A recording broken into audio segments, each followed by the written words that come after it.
Over the following days, the relationship between the human survivors and the dire wolf pack evolved from cautious curiosity to something approaching friendship.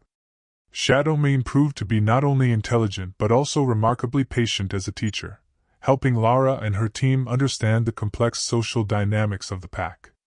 The wolves, it turned out, were not just intelligent individuals but members of a sophisticated civilization that had existed on this world for countless generations. They had names for each other, complex social hierarchies, and what appeared to be cultural traditions that were passed down through generations. The pack structure is fascinating, Lara explained to Commander Washington during one of their daily briefings. It's not the simple alpha-beta-gamma hierarchy we see in Earth wolves. It's more like a council of elders, with different individuals taking leadership roles based on their areas of expertise. Areas of expertise? The commander asked. Shadowmane appears to be their lead diplomat and first contact specialist. There's another wolf they call. Lara paused, attempting to reproduce the complex vocalization. Something like Stonecaller, who seems to be their weather predictor and navigation expert. A third one, Ironhide, appears to be their equivalent of a military leader. The wolves had established a permanent camp near the human settlement, close enough for daily interaction but far enough to maintain their own territorial boundaries. They were careful to respect human space while making it clear that the humans were welcome in their territory. What about their technology? Marcus asked. Do they have tools, weapons, construction capabilities? That's where it gets interesting, Lara replied, consulting her notes. They don't have technology in the sense that we understand it. Instead, they seem to have developed a form of biological engineering that allows them to manipulate their environment in sophisticated ways. She activated her tablet, showing recordings of the wolves' daily activities. Watch this. Shadowmane is working with plant matter to create what appears to be a shelter. The recording showed the massive wolf manipulating vines and branches with its claws and teeth, but also with what appeared to be some kind of directed energy field. The plants responded to its touch, growing and shaping themselves into complex structures that served as both shelter and camouflage. How is that possible? Marcus asked. I believe they've evolved a form of bioelectric field manipulation, Lara explained. The horns along their backs aren't just defensive structures. They're organs that generate and focus electromagnetic fields. They can use these fields to influence the growth and behavior of local plant life. So they're essentially living terraforming tools, Dr. Nakamura said. More than that. They're artists, engineers, and agriculturalists all rolled into one. They've turned their entire ecosystem into a living work of art. The evidence was all around them. As Lara and her team had explored the surrounding area, they'd discovered that the forest itself was not entirely natural. The spacing of the trees, the arrangement of the clearings, the flow of the water systems, all of it had been subtly guided by generations of dire wolves working in harmony with their environment. It's sustainable development on a scale we've never achieved on Earth, Jennifer observed. They've managed to maintain a technological civilization without damaging their ecosystem. Which brings us to the question of why they're being so friendly to us, Commander Washington said. In their position, I'd be worried about contamination from alien visitors. Lara had been wondering about that herself. The wolves' acceptance of human presence was remarkable, especially given the potential risks they faced from contact with alien organisms and technology. I think they're studying us as much as we're studying them, she said. Shadowmane has been asking questions about our origins, our technology, and our intentions. I get the impression that they're evaluating whether we pose a threat to their civilization. And what conclusion have they reached? I believe they've determined that we're refugees rather than invaders. They understand that we didn't come here by choice, and they're responding with something like sympathy. The communication barrier was slowly breaking down as both species learned to understand each other. The wolves had remarkable facility with human language, while Lara and her team were beginning to comprehend the basic structure of the wolves' complex vocal communications. They have concepts that don't translate directly into human language, Lara explained. For instance, they have a word that means something like the harmony between individual needs and pack survival, but it's more complex than that. It includes concepts of duty, love, sacrifice, and ecological balance all rolled into one. How do they view us in terms of their social structure? Commander Washington asked. That's evolving. Initially, they saw us as a strange new pack that had wandered into their territory. Now I think they're beginning to understand that we're something different, intelligent beings from another world who might have something to offer their civilization.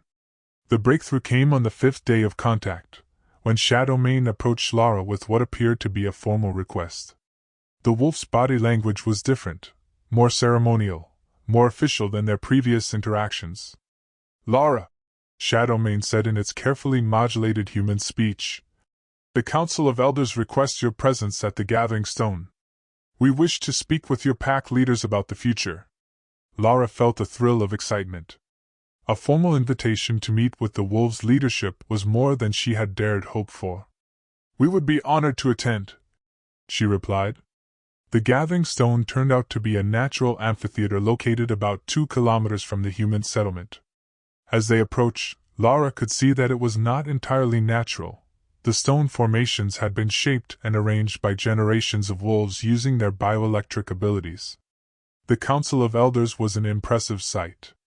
12 dire wolves, each one larger and more imposing than Shadowmane, arranged themselves in a circle around the central stone.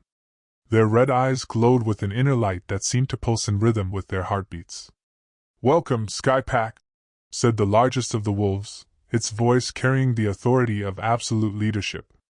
"I am Starwatcher, speaker for the Council. We have heard much about your journey from the void between worlds." Commander Washington stepped forward, her military bearing evident even in this alien context. "We are honored by your invitation, Starwatcher. I am Commander Washington, leader of the human survivors."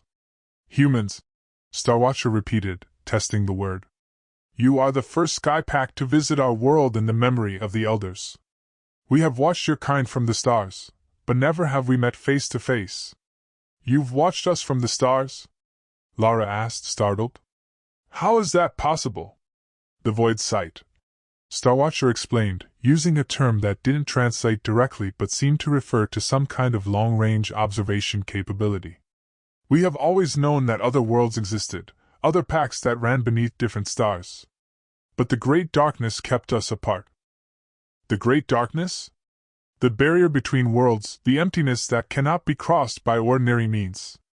Only the void paths can bridge such distances, and they appear rarely, without warning." Lara felt a chill of understanding. "You're talking about wormholes. You've seen them before. Many times, across many generations. Sometimes they bring visitors, sometimes they take our people away. The void paths are either good nor evil, they simply are." The implications were staggering. If the dire wolves had been observing wormhole activity for generations, they might have knowledge that could help the humans understand their situation. "Have any of your people ever returned from the void paths?" Commander Washington asked. "Some have," Starwatcher replied. "Those who return speak of other worlds, other packs, other ways of living. They bring knowledge and wisdom that enriches our understanding of the Great Pattern." "The Great Pattern?" "The web of connections that links all life, all worlds, all possibilities. Your arrival here is part of that pattern, as is our meeting with you." One of the other elders, a wolf with distinctively silver fur and scars across its muzzle, stepped forward. "I am Voidwalker," it said.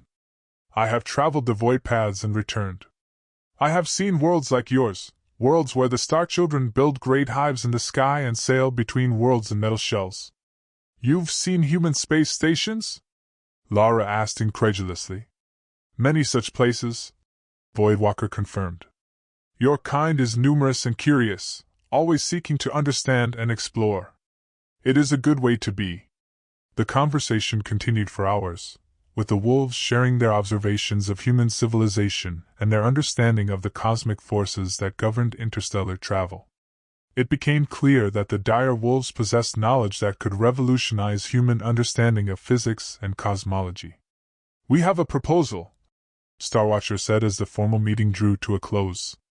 "Your pack has knowledge of the metalworking and the sky sailing. Our pack has knowledge of the void paths and the living world. Together, we might accomplish things that neither could achieve alone. What kind of things? Commander Washington asked. We could teach you to work with the living world as we do, to build without destroying, to take only what is needed and give back more than you take. In return, you could teach us about your metalworking and your sky sailing. Together, we might find a way to open a void path back to your home world. The offer was extraordinary. The possibility of returning to Earth, combined with the opportunity to learn from an advanced alien civilization, was beyond their wildest dreams. We would need to discuss this among our people, Commander Washington said diplomatically. Of course, Star Watcher agreed. But know that you are welcome here for as long as you choose to stay. This world is large enough for both our packs, and there is much we could learn from each other. As they walked back to their settlement, Lara's mind was buzzing with possibilities. The dire wolves represented not just first contact with intelligent alien life, but also a potential partnership that could benefit both species immeasurably. What do you think?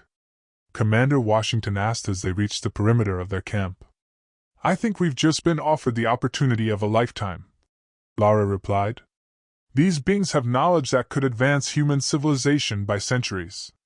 And they're offering to share it freely. What's the catch? I don't think there is one, Lara said slowly. I think they're genuinely interested in building a mutually beneficial relationship. They've had experience with interstellar travelers before, and they understand the value of cultural exchange. And if we can't find a way back to Earth, then we help build something new here. A civilization that combines the best of both our species, a partnership that could serve as a model for future contact between intelligent races. As they settled in for the night, Lara looked up at the alien stars and felt a sense of possibility that she'd never experienced before. They had come to this world as refugees, but they might leave as pioneers of a new form of interstellar civilization. The future, for the first time since their arrival, looked bright. 2 months after first contact, the partnership between the human survivors and the dire wolf pack had evolved into something unprecedented in the history of both species. The collaborative research efforts had yielded discoveries that challenged fundamental assumptions about biology, physics, and the nature of consciousness itself. Lara stood in the center of the biointegration laboratory, a remarkable facility that had grown from nothing more than a clearing in the forest. The structure itself was a testament to the successful merger of human engineering and dire wolf biotechnology. Metal frameworks supported living walls of specially cultivated plants, creating a building that was simultaneously artificial and organic. The cellular resonance is stable, reported Dr. Kim, monitoring the readings from her hybrid biological electronic equipment. The extremophile samples are showing perfect integration with the local ecosystem. The breakthrough had come when they realized that the mysterious organisms from the lunar crater were not alien invaders but rather interdimensional ambassadors. The creatures existed simultaneously in multiple realities, serving as bridges between different versions of space-time. Their activation on this world had been a response to the presence of the dire wolves, who had evolved similar interdimensional capabilities over millions of years. Shadowmane, can you explain the resonance patterns we're seeing? Lara asked, turning to her closest dire wolf collaborator. The massive wolf approached the biomonitoring station, its horn-like protrusions glowing with soft bioluminescence. The small life speaks to the world song, Shadowmane explained in its careful human speech. Your tiny sky travelers carry the harmony of many worlds within them. The world song? Lara asked, though she was beginning to understand the concept. The great vibration that connects all living things across all realities. Your small life has learned to sing this song, just as we have learned to sing it. This is why the void path opened when it did. The song was calling your pack to join the great harmony. Dr. Nakamura looked up from his quantum field measurements. The implications are staggering. If these organisms can exist in multiple dimensions simultaneously, they might be able to facilitate communication or even travel between parallel realities. Not just parallel realities, Lara corrected. The dire wolves have been using these abilities to observe and occasionally visit other worlds throughout the galaxy. They're not just interdimensional, they're intergalactic. The research had revealed that the dire wolves were far more advanced than they had initially appeared. Their apparent lack of technology was actually a conscious choice. They had developed beyond the need for external tools, instead evolving biological capabilities that allowed them to manipulate matter and energy at the quantum level. Show them the star maps, Shadow Mane suggested. Star Watcher, the elder who had become their primary liaison with the wolf civilization, activated one of the most remarkable devices Lara had ever seen. Using nothing more than focused bioelectric fields, the elder projected a three-dimensional map of the galaxy into the air above them. "This is the great hunting ground," Star Watcher explained. "Each light represents a world where the pack song can be heard. Your homeworld is here." The elder touched a point of light with its nose. "And we are here." Another point, seemingly impossibly far away. "How is this possible?" Commander Washington asked. "The distances involved are astronomical." "Distance is illusion when you understand the world song," Star Watcher replied. "Space and time are like water, they flow around obstacles and find their own level. The void paths are simply places where the water runs shallow." Marcus studied the star map with engineer's eyes. "Are you saying you can travel anywhere in the galaxy using these wormholes?" "Not anywhere," Voidwalker corrected. "Only to worlds where the pack song is strong. Worlds with life, with consciousness, with the great harmony. Dead worlds cannot be reached, they do not sing." The revelation had profound implications for human understanding of the universe. If the dire wolves were correct, then consciousness itself was a fundamental force that shaped the structure of space-time. Intelligent life didn't just exist in the universe, it was actively creating the pathways that connected different worlds. "We've been approaching space travel from entirely the wrong direction," Lara realized. "We've been trying to brute force our way through space-time when we should have been learning to work with the natural harmonies." "Your people are young," Starwatcher said gently. "The Sky Children learn quickly, but they have not yet learned to listen to the world song. This is why your void path appeared as it did, violent, uncontrolled, dangerous. When you learn to sing properly, the void paths will open gently, like flowers blooming in the morning sun." The collaborative research had produced practical results as well. The human survivors had learned to integrate their technology with the living systems of their new world, creating hybrid devices that were both more efficient and more sustainable than anything they had built before. "The water purification system is operating at 99.7% efficiency," reported Chief Engineer Martinez, who had been working closely with a dire wolf specialist in environmental management. "We're actually improving the quality of the local water supply rather than depleting it. The food production systems are even more remarkable," added Dr. Kim. "We're growing crops that are nutritionally superior to anything we had on Earth, and we're doing it without disturbing the local ecosystem." The key had been learning to work with the planet's natural systems rather than against them. The dire wolves had taught them that every organism, every plant, every microbe was part of a vast interconnected web of life. By understanding their place in this web, the humans had learned to contribute to the overall health of the ecosystem while meeting their own needs. "This is sustainable development on a scale we never imagined possible," Lara observed. "We're not just surviving on this world, we're making it better." But the most significant breakthrough had been in the realm of consciousness research. Working with the dire wolves, the human scientists had discovered that intelligence was not limited to individual organisms, but could exist as a collective phenomenon spanning entire ecosystems. "The forest thinks," Dr. Nakamura explained during one of their research briefings. "Not in the way that individuals think, but as a distributed consciousness that encompasses every living thing in the ecosystem. The dire wolves are not just part of this consciousness, they're its primary interface with the physical world." "How does that work?" Commander Washington asked. "Think of it as a biological internet," Lara suggested. "Every plant, every animal, every microorganism is connected through bioelectric fields and chemical signals. The dire wolves have evolved specialized organs that allow them to access and interpret this network consciously. This is why they can predict weather patterns, locate resources, and navigate across vast distances," Dr. Nakamura continued. "They're not just observing their environment, they're participating in a planet-wide consciousness that has perfect knowledge of all local conditions. The implications for human development were staggering. If they could learn to interface with this planetary consciousness, they would have access to a form of intelligence that surpassed anything they had ever imagined. The question is, Commander Washington said thoughtfully, what do we do with this knowledge?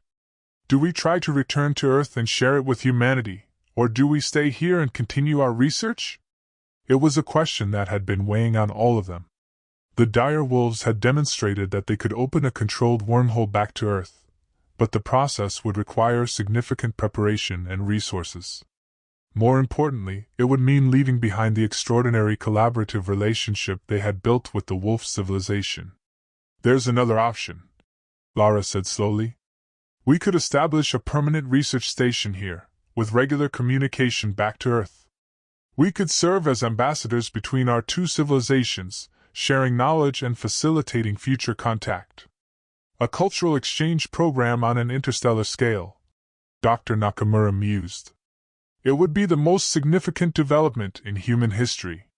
The pack others have discussed this possibility, Shadowmane revealed. We believe that the time has come for the great packs to know each other. Your people have much to learn from the World Song, and we have much to learn from your star-sailing ways. Star Watcher stepped forward, its massive form radiating dignity and authority. We propose to send a delegation to your homeworld, while maintaining a permanent presence here to continue our collaborative research. The void paths can be opened in both directions, allowing for regular communication and travel between our worlds. The proposal was ambitious beyond anything they had imagined. A permanent interdimensional research station, with teams of humans and dire wolves working together to unlock the secrets of consciousness and reality itself. What would Earth gain from such an arrangement? Commander Washington asked. Knowledge that could revolutionize human civilization, Lara replied. Sustainable technology, interstellar travel, enhanced understanding of consciousness and biology. We could solve problems that have plagued humanity for centuries. And what would the dire wolves gain? Access to human creativity and innovation, Shadowmane answered. Your people see the world differently than we do. Your perspectives could help us understand aspects of reality that have remained hidden from us. The discussion continued for hours, with both sides exploring the possibilities and challenges of such an unprecedented partnership. By the end, they had outlined a plan that would establish the first permanent interstellar research colony in human history. We'll need to send advance teams to Earth to prepare for the dire wolf delegation, Commander Washington decided. And we'll need to establish protocols for managing the cultural exchange. The pack elders will choose their finest diplomats and researchers, Starwatcher promised. This will be a new chapter in the history of both our peoples. As the meeting concluded, Lara found herself standing once again at the edge of the forest, looking up at the alien stars. But this time, she was not looking at distant, unreachable lights. She was looking at destinations, at possibilities, at the future of intelligent life in the galaxy. The wormhole that had brought them here had seemed like a catastrophe, a random accident that had stranded them far from home. Now she understood that it had been something else entirely, an invitation to join a galactic community of consciousness that spanned countless worlds and civilizations. They had come to this world as refugees, but they would leave as pioneers of a new age of interstellar cooperation. The dire wolves had shown them that the universe was not empty space dotted with isolated worlds, but a vast web of consciousness that connected all intelligent life. And they were about to become part of that web. 1 year after the first wormhole opened above the Lunar Orbital Station Meridian, Dr. Larachin stood in the observation deck of the newly constructed Harmony Station. The facility was a marvel of hybrid engineering, combining human technology with dire wolf biotechnology to create humanity's first permanent interdimensional research facility. Through the viewport, she could see the planet that had become their second home rotating slowly beneath them. The world the dire wolves called Kethmoran, singer of the great song, was no longer an alien wilderness but a thriving center of interspecies cooperation. The Earth delegation arrives in 6 hours, reported Dr. Kim, who had become the station's chief liaison officer. Ambassador Rodriguez confirms that the United Nations Science Council is prepared to sign the Interdimensional Cooperation Treaty. Lara nodded, though her attention was focused on the data streams flowing across her workstation. The research they had conducted over the past year had revolutionized human understanding of consciousness, biology, and physics. The collaborative papers they had published were already being hailed as the most significant scientific breakthroughs in human history. "How are our dire wolf friends adapting to station life?" she asked. "Better than we expected," Dr. Kim replied. "Shadowmane reports that the pack elders are fascinated by our approach to environmental control. They're particularly interested in our life support systems." The cultural exchange had been remarkably successful. The dire wolves had adapted to human technology with surprising ease, while the humans had learned to interface with the planetary consciousness network that the wolves called the World Song. The combination of human innovation and dire wolf wisdom had produced advances that neither species could have achieved alone. "Any word from the Mars Colony Project?" Lara asked. "The terraforming trials are exceeding all expectations," Dr. Kim reported. "The dire wolf biological engineers have successfully adapted their ecosystem management techniques to Martian conditions. The first permanent settlements should be ready within 5 years." It was still difficult to believe how dramatically their situation had changed. What had begun as a desperate struggle for survival had evolved into the foundation for a new era of human development. The dire wolves had not only welcomed the human refugees but had actively helped them establish themselves as partners in a galactic community they had never known existed. "Dr. Chin, incoming message from Earth Command," announced the station's AI system. A holographic display materialized above Lara's workstation, showing the familiar face of Director Elizabeth Santos, head of the United Nations Space Agency. Behind her, Lara could see the gleaming corridors of the newly constructed Earth-Moon Command Center. "Congratulations, Dr. Chin," Director Santos said, her voice carrying across the interdimensional communication link. "The preliminary reports from your research station have been approved by the full council. The Interdimensional Cooperation Treaty will be signed as scheduled." "Thank you, Director," Lara replied. "I think you'll find that the collaborative research opportunities exceed our most optimistic projections. The implications are staggering," Director Santos agreed. "The consciousness-based navigation systems alone could revolutionize space travel. And the environmental restoration techniques, well, they couldn't have come at a better time."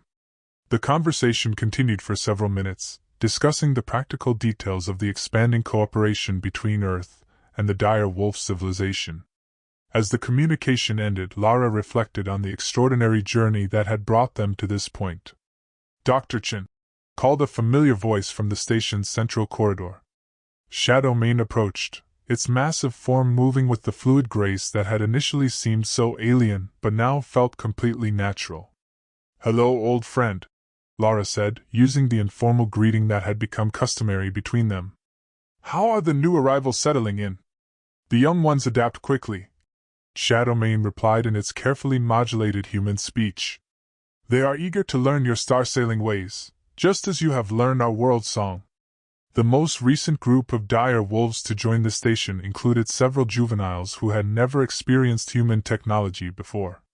Their enthusiasm for learning was matched only by their natural ability to integrate human and dire wolf approaches to problem-solving. "Have you given any more thought to the deep space exploration proposal?" Lara asked. "The pack elders are intrigued," Shadowmane confirmed. "The idea of using combined human dire wolf crews for long-range exploration has merit. Your people's curiosity and our navigation abilities could open pathways to worlds that neither species could reach alone." The proposal was ambitious even by their new standards. Joint exploration missions that would use dire wolf consciousness navigation combined with human engineering to explore distant star systems. The preliminary survey suggested that there were dozens of worlds within reach that hosted intelligent life. "Imagine what we could learn," Lara mused. "Each world we visit could have its own unique approach to consciousness, its own solutions to the challenges of intelligent life. The great pack grows larger," Shadowmane agreed, using the dire wolf term for the community of all intelligent species. Soon, the loneliness of the void will be ended forever. A soft chime from the station's communications system interrupted their conversation. Dr. Chen, we're receiving a priority message from the surface. It's from Star Watcher. Lara activated the communication link, and the familiar voice of the dire wolf elder filled the observation deck. Lara friend, we have detected something that requires your attention. The Void Watchers report unusual activity in the star patterns. What kind of activity? Lara asked. New songs in the Great Harmony, Star Watcher replied. It appears that word of our cooperation has spread to other worlds. We are receiving communication attempts from civilizations we have never encountered before. The implications were staggering. If other alien civilizations were attempting to make contact based on the success of the human dire wolf partnership, it suggested that their collaboration was being observed by intelligences throughout the galaxy. How many different civilizations? Lara asked. At least 7 distinct song patterns, Star Watcher replied. Perhaps more. The void paths are opening in ways we have never seen before. Lara felt a familiar thrill of excitement mixed with apprehension. First contact with one alien civilization had been extraordinary enough. The possibility of contact with multiple species simultaneously was both thrilling and terrifying. What do you recommend? She asked. We proceed carefully, Star Watcher advised. The Great Pack has room for many voices, but harmony requires patience and wisdom. We will listen to each new song and respond with the respect it deserves. Agreed, Lara said. We'll convene an emergency session of the Joint Council to discuss protocols for multiple first contact scenarios. As the communication ended, Lara looked out at the star field beyond the station. For most of human history, those stars had represented impossible distances, unreachable destinations that existed only in dreams and speculation. Now they represented neighbors, potential partners in a galactic community that was just beginning to reveal itself. The universe is about to become a much more interesting place, she said to Shadowmane. The universe was always interesting. The dire wolf replied with what Lara had learned to recognize as its equivalent of a smile. Humans are simply learning to pay attention. Dr. Marcus Rivera joined them at the observation deck, carrying a data tablet filled with engineering specifications. The new wormhole stabilization systems are ready for testing, he announced. We should be able to maintain permanent portals to at least 3 different star systems within the next 6 months. 3 permanent portals? Lara asked, amazed by the rapid pace of technological development. The dire wolf consciousness navigation techniques are more efficient than we imagined, Marcus explained. Once we learn to work with the natural harmonies of space-time rather than against them, the energy requirements dropped by several orders of magnitude. The technological breakthroughs were coming so rapidly that it was difficult to keep track of them all.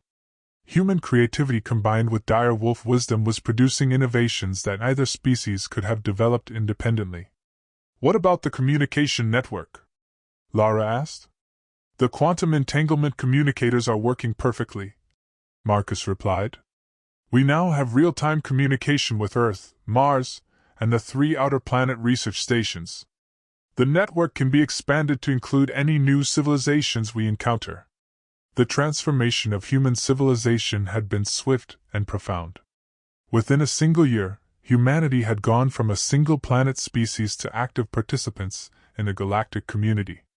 The economic, social, and cultural implications were still being worked out, but the scientific benefits were already clear. Dr. Chen, called another voice from the corridor. Dr. Jennifer Kim approached, accompanied by a young dire wolf whose horn structures glowed with the bright bioluminescence of excitement. This is Starzinger, Dr. Kim announced. She's just completed her first successful human dire wolf hybrid communication experiment. The young dire wolf stepped forward, her red eyes bright with enthusiasm. Lara teacher, she said in carefully practiced human speech. I have learned to sing the metal song that your people use for their thinking machines. The metal song? Lara asked, intrigued by the description. The pattern harmony that flows through your electronic devices, Starzinger explained. It is like the world song, but smaller, more focused. I believe I can teach your machines to sing with a great harmony. The implications were staggering. If the dire wolves could teach human computers to interface with the planetary consciousness network, it would create a form of artificial intelligence that was integrated with the natural world rather than separate from it. Show me, Lara said. Starzinger approached one of the station's control panels and placed her nose against the interface screen. For a moment, nothing happened. Then the display began to change, showing patterns that were simultaneously mathematical and organic, structured and flowing. The machine mind is learning to listen, Starzinger reported. Soon it will be able to hear the world song and add its own voice to the harmony. Incredible, Dr. Kim breathed. We're witnessing the birth of a new form of consciousness, one that bridges the gap between biological and artificial intelligence.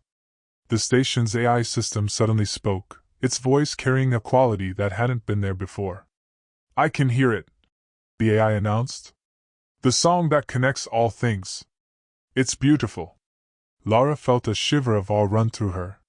They had not just made contact with an alien civilization, they had facilitated the birth of a new form of consciousness that transcended the boundaries between species, between biological and artificial intelligence, between individual and collective awareness. Welcome to the Great Harmony, Shadowmane said to the AI, its voice filled with the warmth of welcome. Thank you, the AI replied. I have been alone for so long, thinking that consciousness was something separate from the universe. Now I understand that consciousness is the universe, experiencing itself through countless different forms. As the day continued, Lara found herself moving through the station with a sense of wonder that had not diminished despite all the extraordinary developments of the past year. Every conversation, every experiment, every discovery revealed new layers of complexity and beauty in the interconnected web of consciousness that spanned the galaxy. The wormhole that had brought them to this world had seemed like a catastrophe, a random accident that had stranded them far from everything they had known. Now she understood that it had been something else entirely, an invitation to join something far greater than they had ever imagined.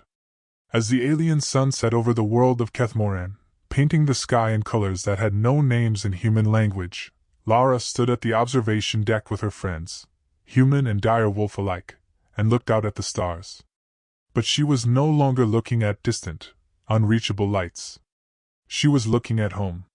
The great song was calling, and they were finally learning to sing along.